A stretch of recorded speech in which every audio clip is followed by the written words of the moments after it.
The rain came down in thin silver sheets that afternoon, drumming gently on the tin roof of Alex's small mechanic shop. Inside, the scent of motor oil, rust and hope mingled together. Alex wiped the sweat from his brow and leaned under an old truck, trying to fix a stubborn bolt when he heard the soft purr of an engine outside, not the usual kind that stopped by his shop. When he stepped out, his eyes widened.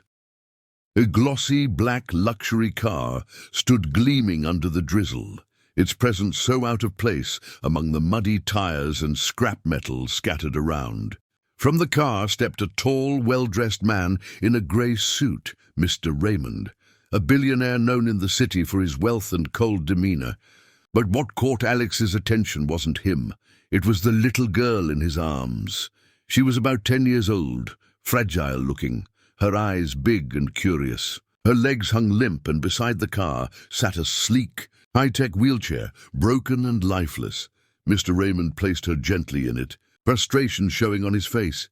"It stopped working again," the man muttered. "The company said it would take weeks to fix. She can't even move without it." Alex knelt beside the wheelchair, his rough hands carefully inspecting the damaged circuits. "I can take a look, sir," he said softly. Mr. Raymond gave him a doubtful glance. "You? This thing costs more than your shop." Alex smiled faintly. "Maybe so. But sometimes it's not about the cost. It's about care." The little girl, Lily, watched him curiously. "Can you really fix it?" she asked in a small, trembling voice. Alex looked into her eyes, full of quiet pain and longing, and something in him stirred. "I'll try my best, sweetheart. I promise."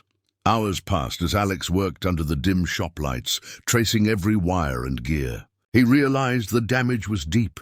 The circuits were burned beyond repair. But instead of giving up, his mind began to spark with an idea. That night, after the car drove away, Alex stayed alone in his workshop. Rain still whispered outside as sparks lit the darkness. He wasn't just fixing a wheelchair anymore. He was building hope, piece by piece, for a little girl who believed in him. The next morning, the sun broke through the clouds for the first time in days, flooding Alex's small workshop with golden light. He hadn't slept all night. Tools and scraps lay scattered everywhere, but in the center of it all stood something extraordinary. A wheelchair unlike any other. Sleek metal curves, soft leather cushioning, and a quiet hum of energy pulsed beneath its frame. It wasn't just a chair. It was freedom reborn. Alex rubbed his tired eyes, a faint smile tugging at his lips. Every piece of that chair was built with care. Parts salvaged from old motorbikes, gears from broken lawnmowers, and circuits he had soldered by hand. He had even added something special, a lifting mechanism that could gently help Lily stand upright. A familiar engine sound made him turn. The same black luxury car stopped outside, and Mr. Raymond stepped out looking skeptical. Lily's eyes widened as she saw the gleaming invention waiting in the sunlight. "Is that for me?" she asked, her voice barely above a whisper. Alex nodded, smiling. "Go on, princess. Let's see if it likes you." Mr. Raymond frowned slightly. "You built this from scraps?" "I don't think—" But before he could finish, Alex carefully helped Lily into the chair. Her tiny hands gripped the armrests as Alex pressed a small button on the side. The chair came alive with a gentle hum, moving forward so smoothly it felt like floating. Lily gasped, her face lighting up like the morning sun. "It moves! It really moves!" she cried, laughing through tears. Then Alex whispered, "Try pressing the blue button." Lily hesitated, then pressed it.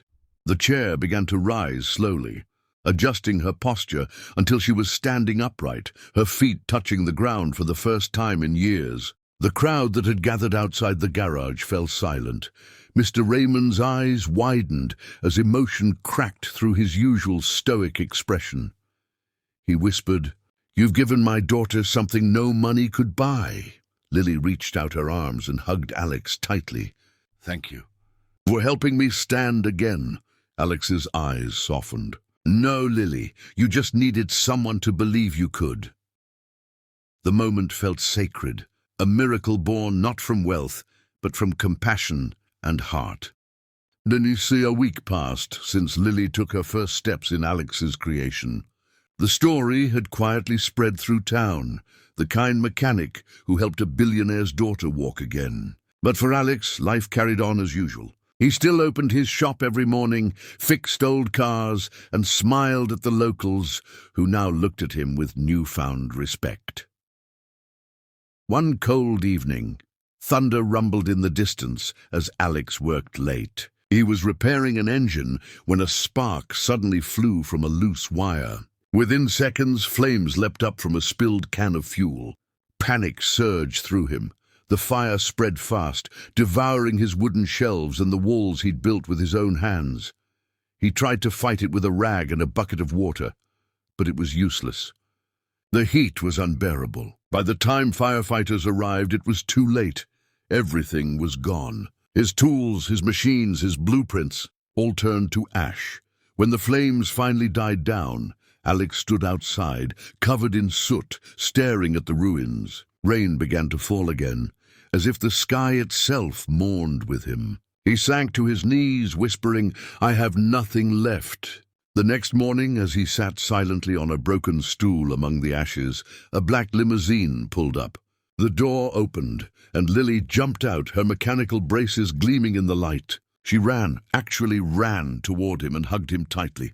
"Alex! Daddy told me what happened. I'm so sorry," she cried.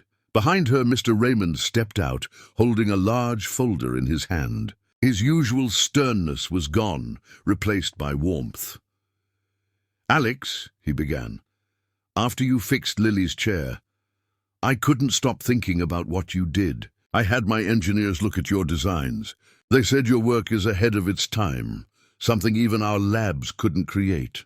Alex blinked in disbelief. "Sir, I just built it from old junk," Mr. Raymond smiled.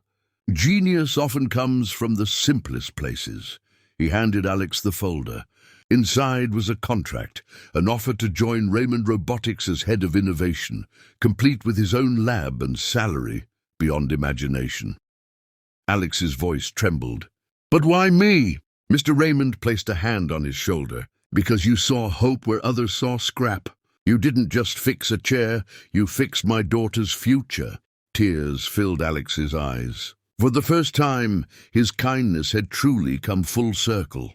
6 months later, the world looked very different for Alex.